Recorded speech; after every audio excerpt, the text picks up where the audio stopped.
What I want this country to do more than anything else is to stop discussing productivity in the big companies and wages in the big companies, because that doesn't matter to the vast majority of citizens of this country. What matters to them is how they actually run small businesses and how you get rural communities starting to, you know, wheel a deal with each other, do exactly what China has done. That's how you will create an inclusive economy. Chatting about this first world economy that we all live in the panel and all the audience live in, is not going to solve the problems of South Africa. It's what we do with the second universe economy. Neatly tucked away in Santon. Alex. The labour force in Africa is 350 million, thereabouts. Less than a third of that are in formal jobs. 250 million are mom and pop stores, you know, in the townships and so on. Over the next 10 years, that labour force is going to grow 120 million. And even if every government in Africa does the perfect policy to create jobs, there will still be 50 million extra in the workforce who don't have formal employment. So that, you know, now you're talking 300 million people who need to wheel a deal to get ahead.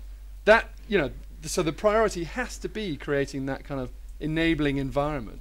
Okay, so when we talk about this enabling environment, you've got to talk about access to credit. And this is the argument that perplexes me, because I know that one of the reasons that we've seen these massive cracks in capitalism is because overspending, money we don't have, as you were saying, Kokkie, borrowing from future generations, and just basic, I mean, we see this happening in the Eurozone as well.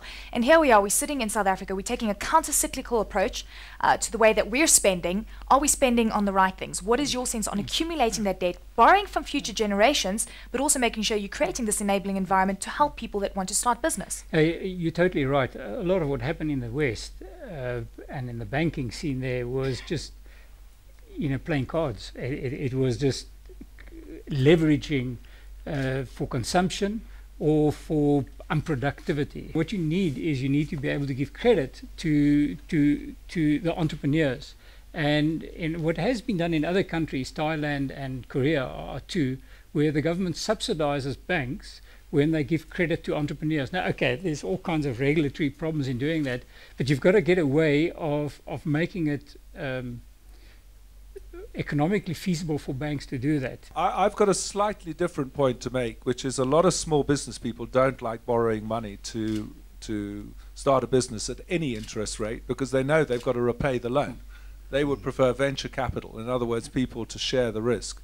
So I do feel that we have to put as much effort into creating a venture capital network as we do into providing a backup for the banks. But there are just so many things we can do. We've got 9 million small businesses in this country.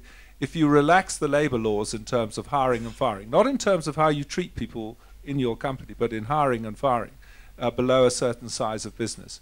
I know of thousands of entrepreneurs who would actually take on additional people. They just fear, you know, that they're going to spend time in the CCMA and away from their business.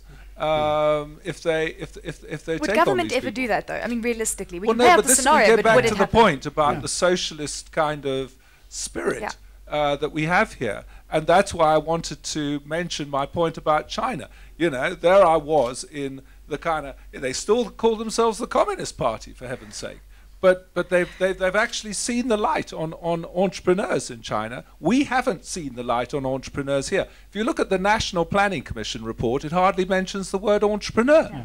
You know, I mean, if Trevor Manuel really believes that 90% of the jobs are going to be created in small business to bring our unemployment rate down to 6%, why didn't he make the entrepreneur the centerpiece of the National Planning Commission report instead of you know, public spending and, you know, more projects which actually Clem, are you saying that temporary. we're more socialist and perhaps even communist than what China is? Is that what you're alluding to? No, I'm saying that China has seen the light on the economy. They haven't seen the light So on the political are we a socialist country? side. Is South Africa socialist? Well, we have people, I think, in authority who still believe that the profit motive is an evil concept. And that we should all be sort of community driven.